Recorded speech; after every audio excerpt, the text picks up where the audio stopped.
students, welcome to physics class. Today in this video lecture we are going to study superposition principle. The second topic is limitation of Coulomb's law and third one is comparison with law of gravitation. So let's start with the superposition principle. So let us consider we have a group of charges. Let's start with Q0 charge. We have a Q0 charge in a system where we have x, y and z. Three axes are there. Let the position vector of Q0 is r0. Similarly, the another charge, that is Q1, the position vector of Q1 is r1. Similarly, you can take another vector, that is you have another charge, that is Q2. So take Q2 charge. I will take here Q2 charge and it will have its own position vector, that is Q2 r2. And similarly the another charge, that is Q3, Q1, Q2, Q3. Q3 we will take, and the position vector for this one is r3. Now, so each charge has its own position vector. Now we want to find the force acting on Q1 charge. There are so many charges here. Each charge is exerting force on each other. Q1 exerting on Q2, Q0, Q3. So all charges are exerting force on each other. Now we want to calculate the force on Q0 charge. What is the force acting on the Q0 charge? So superposition principle helps to calculate the force on this charge due to the rest of the charges. So how? Let the Q1 charge is exerting force on Q0. Let Q1 is exerting force on Q0, that is force on not charge, Q0 charge due to the first charge. Okay, now the second one I will draw with a different color. Now Q2 charge is here, and this Q2 charge is also exerting force on Q0 charge, and this force is F02, force on not charge due to the second charge particle. Similarly, the force acting on Q0 by Q3 is exerting force on it. So we will write here force on 0 or not particle due to the third particle F03, and all we have completed F02, F03 and F01. So first force, second force and third one force. So net force acting on, the net force acting on, this is your net force acting on not particle, means zero charge particle, is equal to the sum of the force act by the first particle, then the second particle and then the third particle. So the net force acting on the Q0 on this particle, charge particle, will be the force exerted by the first charge particle, second charge particle and the third particle. So this is our superposition principle. And one more thing I want to discuss with you. Suppose you have two charge particle, first one Q1 and the second one is Q2. Both are positive charge particle. When you have a positive charge particle, so what will the direction of the force? So when you have a charge particle and both are positive in nature or both are negative in nature, so what will happen? Repulsion will be there between the two. So repulsion will occur. In this case also, if negative is there, so repulsive force will be there. So when repulsive force you have to represent, so that time the force acting on Q1 charge particle due to Q2 is, in this way we will write the force acting on the first particle due to the second, and always you will draw towards the outward side. Similarly, the force acting on the second particle due to first particle, so you will represent in this way, force on second particle due to the first particle. Same thing here, both are repulsive force, so direction will be outward side, and plus is plus, so you can write Q1 Q2 is greater than 0, means repulsive force is there, repulsion will be there. Similarly, negative Q1 and negative Q1, they both are, the product of both is greater than 0, so again repulsion will be there. And if one is positive charge and another is negative. So what will happen? This one is your positive q1 and this one is your negative q1. So that time you will represent arrow towards each other. When q1 q2, because positive and negative is negative, so something is negative, so it means it will be less than 1. So this thing will be less than 0. So this thing will be, both are negative and negative term is always less than 0. So when q1, the product of q1 and q2 is less than 0, so in that case, so attraction will be there. So this is the force of attraction between the two charged particles. Both are opposite and the direction of the force is toward each other. In this case away, and in this case toward each other. So in this way you have to represent the force direction. This direction will help you to solve the numerical problem. So now next we will discuss the limitations of Coulomb's law. So first limitation of the Coulomb's law is it is applicable for point charges.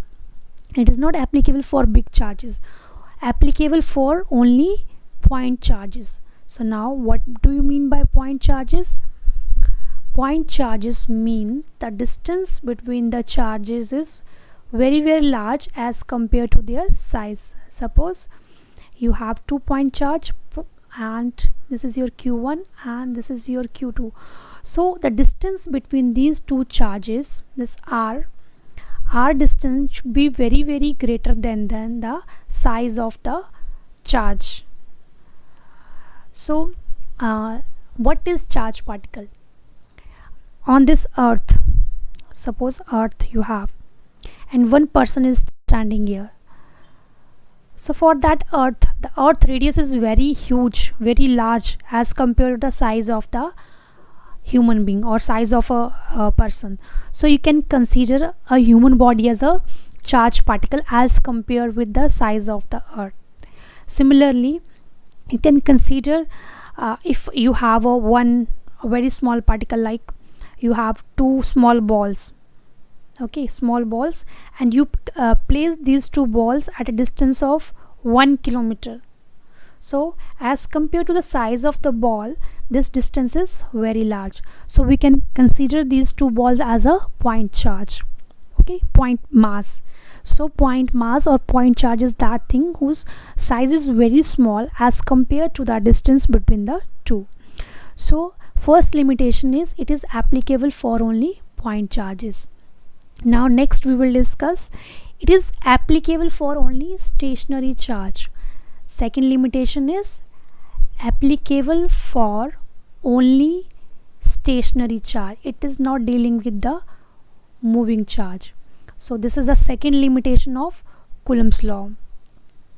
And stationary point charge is applicable for stationary point charges. Now what are the condition? If you have 2 charges, first one q1, second one is q2. So if q1 is at rest and this one is also rest position, so this law is valid. When first charge is at rest and the second one is in the motion, so this law is also valid. If any of one charge is at rest, so law will valid. If both are in the motion, if first charge particle in motion and the second charge particle is also in the motion, so in that case law will not valid. Okay, so when body is in the motion, we cannot find using Coulomb's law. We will use Gauss law there. So that we will study in the next video lecture. And this law is not valid for distances. If your charge particle distance is less than 10 raised to power minus 5, means the distance between 2 charge particles should not be less than this range. Sorry, this is 10 raised to power 15. 10 raised to power 15. So till this distance the law is valid, otherwise this law is not valid. So distance should be minimum 10 raised to power minus 15. So these are the limitations of Coulomb's law. Now we will understand the comparison with the gravitation law. What is the difference between the two laws? Comparison with the law of gravitation. So as you know, the Coulomb's law deal with the charges. You have two charges, Q1 and Q2. And this is Coulomb's law, and this is for gravitation law. So the gravitation law, it depends on the mass, and distance is common in both things. So F is equal to K Q1 Q2 by R square, and in this case Fg is equal to, G is the gravitation constant, m1 to the mass, and this is the distance. So what is the similarity between the two? First of all, we will discuss the similarity. So both are inverse. Similarity we will discuss. So first of all, we will write the similarities. What is the first similarity? Both follow inverse square law. First one is both follow inverse square law. Inverse square law means both are inversely proportional to the square of the distance between the two. So this is easy, you can see from the diagram. Both are central force. Both are central forces.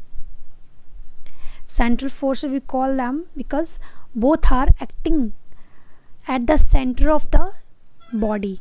Means the line, there is a line which join the two center. And suppose this is your Q1 and Q2. So this line joining the center of the two charges. Similarly, this line joining the center of the two mass body.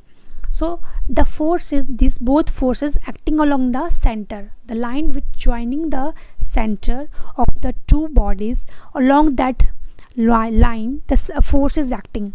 So that's why it is known as central force. Next one is conservative force.